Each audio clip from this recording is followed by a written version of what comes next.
Haleluya, salam sejahtera dalam kasih Tuhan kita Yesus Kristus.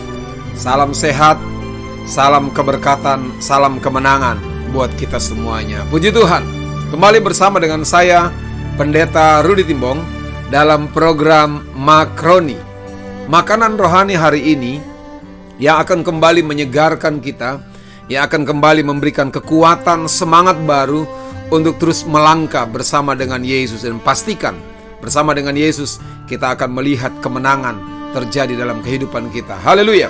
Kembali pada segmen ini kita akan lanjutkan tentang bagaimana Petrus dia bisa keluar dari perahu dan berjalan di atas air. Berjalan di atas persoalan, pergumulan. Tetapi sangat disayangkan, padahal dia berjalan atas panggilan Yesus. Tetapi dia tenggelam. Kenapa? Karena fokusnya mulai tidak terarah.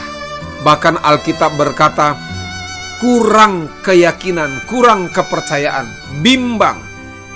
Nah, kali ini kita akan belajar Yesus menolong Petrus. Menjadi pertanyaan, kenapa Yesus menolong Petrus? Nah, ini sangat menarik.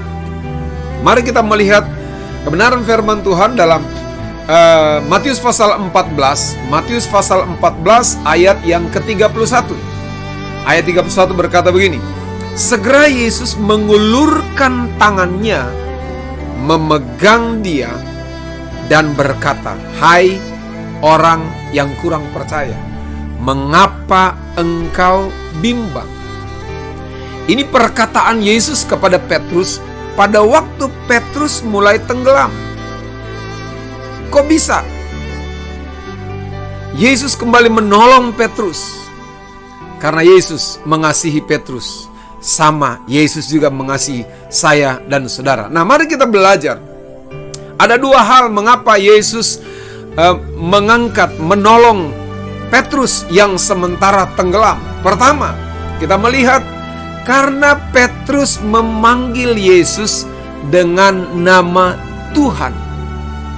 Petrus memanggil Yesus dengan nama Tuhan. Kita tahu dalam pelajaran Allah dan namanya, kata Tuhan itu ada pada bagian pertama, Tuhan Yesus Kristus.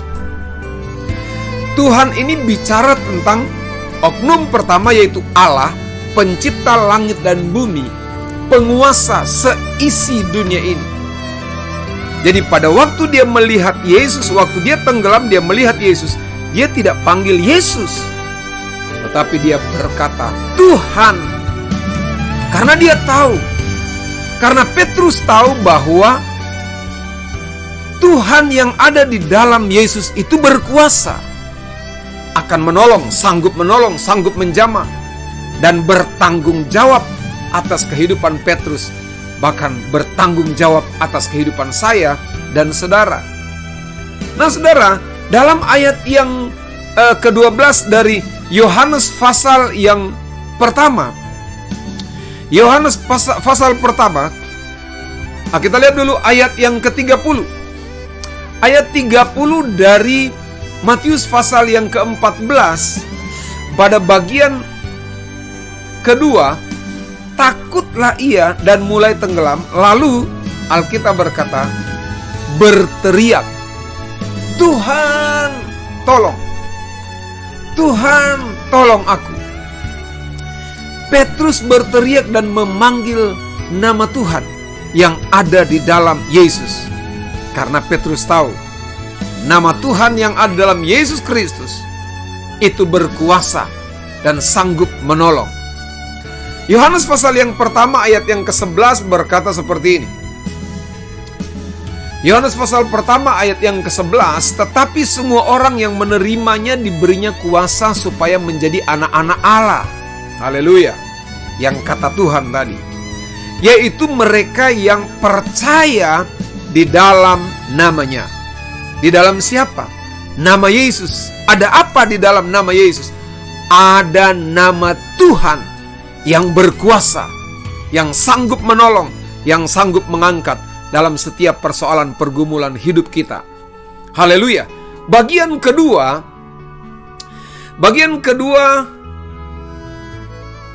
Petrus diangkat oleh Tuhan. Karena bagian kedua Alkitab berkata, saya catat di sini, Petrus berusaha meraih tangan Tuhan. Bagian kedua, Petrus berusaha meraih tangan Tuhan. Haleluya. Dalam ayat yang ke-31 tadi, kita sudah baca tadi ayat yang ke-31 dari Matius pasal 14, segera Yesus mengulurkan tangannya, memegang dia, dan berkata, hai orang yang kurang percaya, mengapa engkau bimbang? Yesus mengulurkan tangannya. Petrus berusaha. Ketika dia menyadari bahwa Tuhan dalam Yesus itu sanggup berkuasa, dia mengangkat tangan. Dia meraih tangan Tuhan. Karena apa? Karena di dalam tangan Tuhan, semua persoalan, pergumulan akan terselesaikan. Petrus tahu karena di dalam tangan Tuhan ada keselamatan, ada pertolongan, ada pemulihan. Makanya Petrus mengangkat tangan, berusaha, dan tangan Yesus menjamah, mengambil alih. Haleluya. Yesus mengulurkan tangan kepada Petrus yang tangannya terangkat.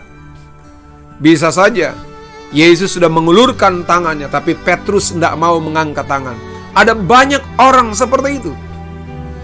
Yesus mau menolong hidupnya, tetapi dengan bangga, dengan sombongnya, dia nggak mau mengangkat tangan. Dia tidak mau menyerah. Angkat tangan bicara penyerahan sungguh di hadapan Tuhan. Yesus ingin menolongnya, tetapi dia masih menganggap dia kuat, dia bisa, dia hebat. Haleluya. Angkat tangan Tuhan, angkat tangan kita dan raih tangan Tuhan. Kenapa? Karena di dalam tangan Tuhan ada berkat Tuhan. Banyak orang mencari mujizat, banyak orang mencari berkat. Sayang, padahal di dalam tangan Tuhan ada berkat, ada mujizat. Kalau kita hanya mencari berkat, kita akan dapat berkat. Kalau kita mencari mujizat, kita hanya dapat mujizat. Tetapi kalau kita cari tangan Tuhan, maka kita akan mendapat semuanya. Raih tangan Tuhan. Persoalan apapun, pergumulan apapun, itu akan teratasi di dalam tangan Tuhan.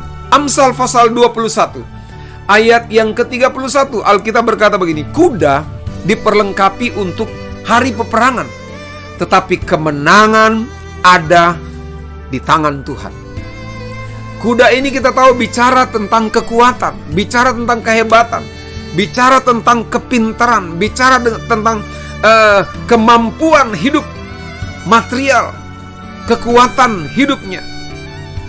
Tetapi apapun semua itu, materinya banyak, kekuatan, hebat, pangkat tinggi.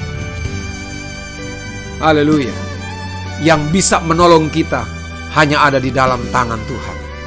Oleh sebab itu percayalah, yakinlah bahwa hanya di dalam tangan Tuhan kita akan mendapat kemenangan, kita akan mendapat keberkatan, kita akan mendapat pemulihan.